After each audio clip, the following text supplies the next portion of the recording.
يعطيكم العافية وأهلا وسهلا فيكم في مطبخ موديز كيتشن. وصفتنا لليوم وصفة طيبة وزاكية. رح نعمل مع بعض كيش مع الفطر والأجبان أو تارت مالحة، يعني زي ما بدكم اسموها. فهون عندي طحين أنا أسمر، الصراحة رح أجربها أول مرة مع الطحين الأسمر. أخذت 250 جرام طحين و125 زبدة. الزبدة لازم تكون على درجة حرارة المطبخ، ما تطلعوها من الثلاجة وتشتغلوا بيها. أوكي، نكملوا حبايب وصفتنا، لأنه أول خطوة رح نبلش. رح قلنا بالعجينة. هلا العجينة ممكن تاخدوها جاهزة من السوبر ماركت، بس دايما أنا بقول الأفضل والأحسن أي شيء زي هيك بنعمله بالبيت بيكون أضمن إنه النتيجة تطلع معنا والوصفة تطلع معنا أحسن. نضلنا ندخل كل الطحين مع الزبدة بدون دعك قوي، لأنه العجينة هذه ما بدها عجن ولا بدها يعني دعك قوي. يدوب ندخل كل الطحين مع الزبدة حتى يصير بهي زي ما انتم ما شايفين بالفيديو، يعني بيصير زي التراب هيك. اوكي، بعديها بدي اضيف، بس انا عندي حبة بيض، وبقى اكيد رح نضيف رشة ملح بس، يعني ما بدهاش اي شيء تاني. اوكي، لانه حبايبي عجينة التارت او عجينة الكيش ما بتحتاجش مكونات كتيرة، يعني ملح مي والزبدة. وانا احتجت يعني الملاحظة احتجت ربع كاس مي، ضفتوا مية كتير باردة لأنه حسب نوع الطحين اللي عندكم. وهلا العجينة أنا رح أخليها ترتاح. أوكي، خليها بالثلاجة، وفيكم تخلوها قبل بوقت، تعملوها قبل بيوم، هذا إشي بيرجع لكم طبعا. هون بالمقلة حطيت شوية زيت نباتي مش كتير، وحطيت شوية زبدة، وحطينا البصل. وبدي أضيف مع البصل، لو أنا عم بقلبه مثل ما أنتم شايفين، بدي أضيف مكون كتير زاكي بيعطيني للوصفة. البندورة الناشفة قطعتها كتير صغير، والبندورة أنا دايما بعملها بالبيت في موسم البندورة. بتعطيني كتير يعني نتيجة طيبة للوصفة وكتير زاكية. وأنا حطيتها من الأول مع البصل قلبها، لأنه بتعرفوا البندورة بتكون شوية ناشفة وتكون يعني شوية قاسية شوية، فمنيح إنه نحطها من هلا عشان تستوي معنا.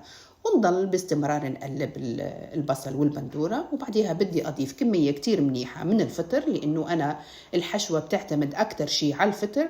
وملاحظة كمان بدي أحكي لكم إياها، يعني عالم التارت أو عالم الكيش يعني فيه كتير كتير كتير كتير وصفات، كتير يعني كتير حشوات، يعني كل واحد كيف بيعملها. إن شاء الله كل مرة بننزل لكم وصفة جديدة لحشوات جديدة للكيش. أوكي، هون أنا ما بهرت كتير وما أحتاج كتير بهارات، يدوب حطيت زعتر وملح، وحطيت شوية بودرة الثوم وبودرة البصل بس، رشت فلفل أسود طبعا وشوية، يعني ما نكتر بهارات لأنه هاي ما بتحتاجش بهارات كتير قوية. ماشي، ونقلب كتير المكونات. وكمان حبايبي ملاحظة، ما نخلي الفطر يستوي على الآخر، يعني خليه شوية بيكون هيك شوية ماسك، يعني 3/4 استوى تقريبا هيك، ما نخليه حتى لين يدبل كتير، حتى تجينا الوصفة كتير زاكية وكتير طيبة. ماشي حبايب قلبي، هون عندي أنا الحشوة تقريبا صارت مستوية، قلت لكم 3/4 استوى، نخليه الفطر ورح اتركها على جنب. وديروا بالكم تحطوا الخليط وهو سخن، خليه والخليط يبرد على الآخر. هون عندي البايركس اللي رح أفرد فيه العجينة، وبدنا نعمل الخليط اللي بدنا نحطه من فوق. هون عندي حبة بيض. أوكي، وبدنا نضيف الكريمة. هلا المكونات والمقادير أنا رح أكتب لكم إياها أكيد بصندوق الوصف. وأنا صراحة ما بين قوسين أنا دائما يعني لما بشتغل زي ما بتقول ماما الله يرحمها عيني ميزاني، يعني بعرف قديش احط يعني كوب ولا كوبين، يعني هي الواحد الخبرة بالمطبخ وهذا، فالواحد بيتعلم. بس انا اكيد رح اكتب لكم المقادير. ضفت هون انا القشطة بتعطيها يعني زكاوة كتير زاكية وكتير طيبة، ويصير الخليط هيك كريمي وشوية فيه دسامة وكتير زاكي. وضفنا شوية حليب كمان وملح، وحطيت شوية أوريغانو بيعطيها كمان نكهة كتير زاكية وكتير طيبة، ورشة فلفل أسود مش أكتر من هيك. وعلى فكرة الأوريغانو كتير زاكي لهاي الوصفة، كتير طيب. فبخلط كل المكونات أو الخليط مع بعض، وبعدين بدنا نشتغل بالعجينة. التارت بصراحة أنا من عشاق التارت أو الكيش بأنواعها وبحشواتها كلياتها، مغرمة فيها، بحبها الصراحة. وهلا خلينا نكمل وصفتنا حبايبي. هون عندي أنا العجينة مثل ما أنتم شايفين، أنا خليتها تقريبا ارتاحت تقريبا ساعتين مش كتير. وبعدين بدنا نفردها. على سطح المطبخ، وشوية طحين زي ما حكيت لكم، تحطوا ما تكتروا كتير. وبعدين بدنا نحطها في العجينة في البايركس سوري.